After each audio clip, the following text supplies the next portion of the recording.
والصلاة والسلام على سيد المرسلين سيدنا محمد وعلى آله وصحبه أجمعين. اللهم صل على نور الأنوار وسير الأسرار وترياق الأغيار ومفتاح باب اليسار سيدنا محمد المختار وآله الأطهر وأصحابه الأخيار عدد نعم الله وإفضاله. Al-Mukarramun wal Muhtaramun, para alim ulama, para habaib, para tokoh masyarakat, bapak-bapak, ibu-ibu dan saudara-saudara yang dimuliakan oleh Allah Subhanahu wa taala. Terkhusus kepada sahibul majlis, sahibul bait, Fadilatul Ustaz Muhammad Daud selaku wakil ketua dari Majlis Dakwah Al-Adni beserta keluarga. Mudah-mudahan Allah muliakan dan Allah berkahi dan majlis ini diridhoi oleh Nabi Muhammad SAW. Al-Mukarram wal Muhtaram, Bapak Kiai Haji Sugandi selaku MUI, Bapak Kiai Haji Irwan Asadullah pimpinan Ponpes Darul Adni Parung, Al-Mukarram wal Muhtaram Kiai Haji Ismail Ishaq, Al-Mukarram wal Muhtaram Kiai Haji Muhammad Yusuf Subandi yang sama-sama kita hormati, dan juga tidak terlupakan kepada segenap jajaran pengurus Majlis Dakwah Adni di masing-masing wilayah yang hadir pada hari ini. Mudah-mudahan dimuliakan oleh Allah Subhanahu wa taala. Saudara-saudara, tadi penjelasan Maulid ini sudah cukup luar biasa. Terakhir disampaikan oleh Kiai Haji Ismail dengan ijazah yang membuka pintu rezeki kita, yang membuka semua kesulitan kita, tinggal kita amalkan. Dan insya Allah di hari ini dan seterusnya, apa yang kita hajatkan dikabulkan oleh Allah Subhanahu wa ta'ala. Saudara-saudara, kita berharap jangan sampai kita diusir oleh Nabi Muhammad. Kita jangan sampai dikeluarkan dari barisan Nabi Muhammad. Sebab ada umat-umat yang mengaku umat Nabi Muhammad, pada hakikatnya sudah dikeluarkan dari barisan Nabi Muhammad. Siapa mereka itu? Mereka itu yang disebut oleh Nabi Muhammad, laisa minni man du hasadin wala namimatin wala kahanatin wala ana minhu. Bukan dari golongan umatku, artinya keluar dari barisan Nabi Muhammad, tidak diakui oleh Nabi Muhammad SAW. Na'udzubillah. Siapa? Mereka yang memiliki sifat hasud. Hati-hati, sifat hasud ini sifat yang paling bahaya. Setan dilaknat oleh Allah karena sombong terhadap Nabi Allah Adam, hasud kepada Nabi Muhammad, dilaknat ila yaumil qiyamah. Dan orang yang hasud itu pasti punya sifat takabur. Setiap orang hasud pasti sombong, setiap orang sombong pasti hasud. Orang-orang yang memiliki dua sifat ini, setiap hari nikmatnya dibersihin oleh Allah Ta'ala, diambil sedikit demi sedikit. Ilmunya diambil, kalau dia kaya hartanya diambil, walaupun rumahnya masih ada, mobilnya masih banyak, duitnya masih numpuk, tapi orang tersebut tidak bisa menikmati. Kalau dia punya jabatan, cukup jabatannya saja, tapi nggak ada pengaruhnya. Kita lihat pejabat kita sekarang, petentang-petenteng, satu kalimat nggak didengerin oleh rakyatnya. Kenapa? Dicabut oleh Allah Ta'ala. Mungkin dia hasud kepada umat Islam, mungkin dia hasud kepada rakyatnya sendiri, mungkin dia sombong karena merasa besar. Kemudian yang kedua, wan namimah, orang yang suka mengadu domba. Ini hati-hati saudara-saudara. Kita ini hidup di akhir zaman. Umat Islam sedang diadu domba. Sebab kekuatan umat Islam bukan besarnya masjid. Kekuatan umat Islam bukan besarnya pondok pesantren. Kekuatan umat Islam bukan besarnya majlis taklim. Tapi kekuatan umat Islam berada di dalam persatuan dan kesatuan.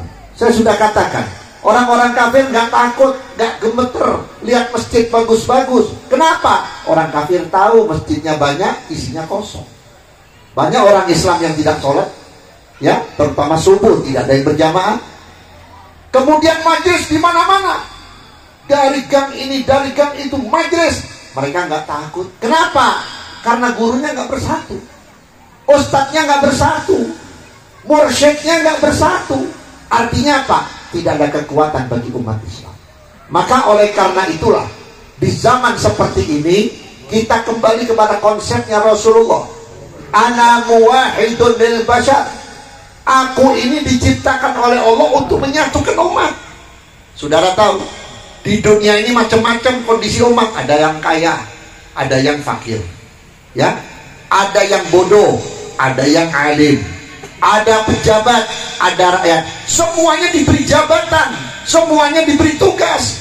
Sehingga Nabi pernah menyatakan dalam hadis, qiwamud dunya bi arba'ati asya. Negeri itu akan kuat, negeri itu akan kokoh dengan adanya 4 ini. Apa yang 4 ini? Bi adlil umar. Pertama, dengan adilnya para pemimpin. Kalau pemimpinnya sudah tidak adil, sudah tidak bisa memberi kesempatan kepada yang kecil, tidak bisa memberi kesempatan kepada yang besar, pilih kasih, insya Allah negeri tidak akan berkah dan tidak akan makmur. Yang kedua apa? Bi ilmil ulama. Ulama juga punya tugas untuk menyebarkan ilmu. Di Indonesia ini jauh dari Mekah, jauh dari Hadramut, jauh dari Mesir, tapi Indonesia tidak kalah dengan Mesir. Indonesia tidak kalah dengan Hadramut. Di Hadramut banyak pesantren, Indonesia banyak pesantren. Di Hadramut banyak aulia, di Indonesia tidak kalah banyaknya aulia. Kalau kita hitung dari mulai Banyuwangi sampai ujung Banten, ribuan itu para aulia. Ada yang tidak terhitung, ada yang tidak kelihatan, lebih banyak adanya di Indonesia. Kenapa sampai terjadi seperti itu? Karena di Indonesia banyak ulama dari zaman Maulana Rahmatullah, Sunan Ampel, Malik Ibrahim, sampai Wali Tis'ah, Wali 9. Kemudian ada para habaib seperti Habib Husin bin Abu Bakar Idrus Keramat Perbatang, Habib Abdullah bin Muhsin, Habib Uthman bin Yahya, Habib Ali Habsyi. Ditambah lagi oleh murid-murid beliau, para kiai-kiai besar, kiai-kiai agung yang menyebarkan agama, sehingga Indonesia menjadi muslim mayoritas. Tapi kenapa setelah mereka tidak ada, muslim tinggal namanya, mayoritas, tapi nggak punya kekuatan? Saya kasih contoh. Kemarin si Paus datang ke Indonesia. Paus datang ke Indonesia, adzan maghrib nggak boleh ditanyakan. Apa kepentingan Paus datang ke Indonesia? Apa keuntungan bangsa Indonesia dengan datangnya Paus Paulus? Sampai ada seorang pejabat carmuk menutup, tidak boleh ada adzan maghrib. Padahal Paus tidak menginginkan seperti itu. Kenapa kita lakukan? Karena kita nggak kuat. Apa yang menyebabkan kita nggak kuat? Hubbud dunya wa karahiyatul maut. Karena kita terlalu cinta kepada dunia, sehingga takut mati bela agama Allah Subhanahu wa ta'ala. Maka oleh karena itulah ditekankan oleh Rasulullah, laisa minni man du hasadin. Bukan dari golongan umatku orang yang punya sifat hasud. Wala kahanatin, orang yang suka main dukun-dukunan. Zaman sekarang nggak usah pakai main dukun-dukunan. Saudara-saudara hadirin saya hormati, mudah-mudahan pesan-pesan Rasulullah ini bisa kita amalkan, dan kita berharap kita bersebab dengan kesatuan ini, doa kita lebih kuat. Coba kalau kita baca ratib sendiri, diijabah, tapi lambat. Tapi kalau kita bareng-bareng seperti ini, baca ratib, ada satu orang yang diijabah, semuanya diijabah oleh Allah Subhanahu wa ta'ala. Mungkin ini dapat saya sampaikan, waktu sudah menjelang asar. Insya Allah kurang dan lebihnya mohon maaf. Assalamualaikum warahmatullahi wabarakatuh.